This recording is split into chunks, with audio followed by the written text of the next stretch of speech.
Quand le pasteur m'a écrit, et cet après-midi,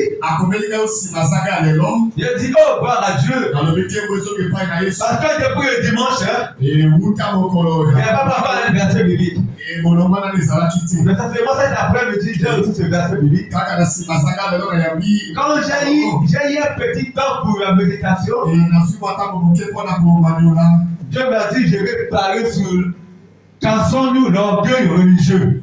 Et naboye topuka le fundu ya eyamba. Pour accéder au christianisme. Naboye pour la tozwa et sika na kibo Christo. Parce que nos parmi les chrétiens, et katikati na biso na Christo, on a ramené la religion dans le christianisme. Tomemi boye makambo ya eyamba kati na kibo Christo. Ne pensez pas de faire des choses comme ça. Et tant que ça je pense que tu es chrétien. Oh, tu es religieux. Tu es religieux. Oh, religieux. Ça te fait sortir dans le christianisme. Tu peux faire des miracles. Mais je sais que ce n'est pas avec toi. Tu peux faire tout. Mais Christ n'est pas avec toi. C'est pour cela, l'homme de Dieu, l'apôtre Paul, il était au Corinthe. Il prêchait au Corinthe. Mais quand il rentre à la maison, Dieu commence à inspirer le truc de Romain. Il était dans la ville de Corinthe. Et Dieu commence à lui révéler le peuple de Romain.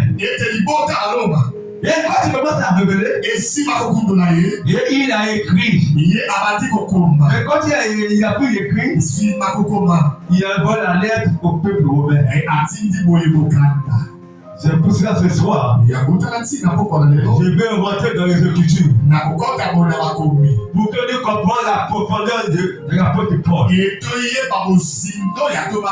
Pourquoi Paul avait écrit ça? On va prendre notre Bible. On doit aussi honorer la parole. On doit se mettre debout pour honorer la parole de Dieu. Je prends ma Bible dans Romains 4, verset 1 à 12.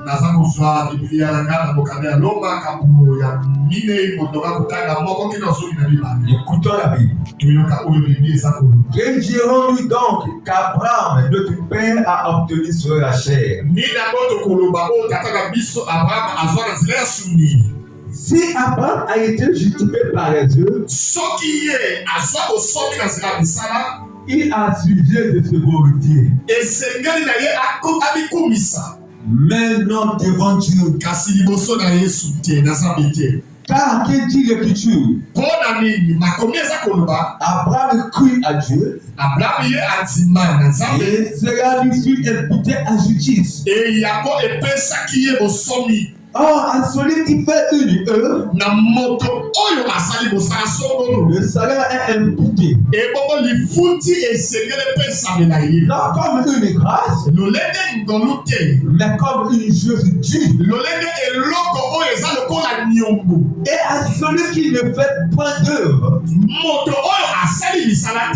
mais qui croit en celui qui justifie l'impie. On a bon. Ça va lui imputer à justice.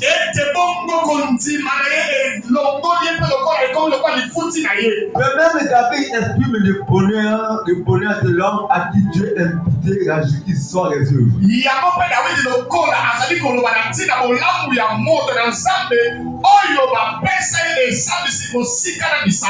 Heureux ceux dont les iniquités sont pardonnées et dont les péchés sont couverts. Heureux l'homme à qui le Seigneur n'impute pas son péché. Ce bonheur est-il pour les circoncis? Ou est-il également pour les incirconcis? Car Car Dieu nous disons que la foi fut imputée à justice à Abraham.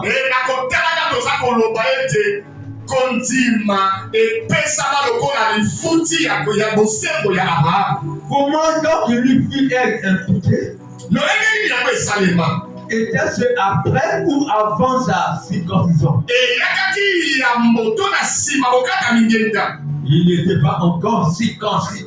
Nakotalaka ye nakatamaki ngenda te. Il était incirconcis. Nani azangaki kokata mingenda. Il reçut le signe de la circoncision. Ye ayambaki elembo ya kokata mingenda. Comme un sceau de la justice. Lolenge ndanga ya bosambisi. Il avait obtenu par la foi. Oyo ye azwaki na nzela kondima. Quand il était incirconcis. Tango ye azalaki nani moto bozangi kokata mingenda. Afin d'être le père de tous les incirconcis.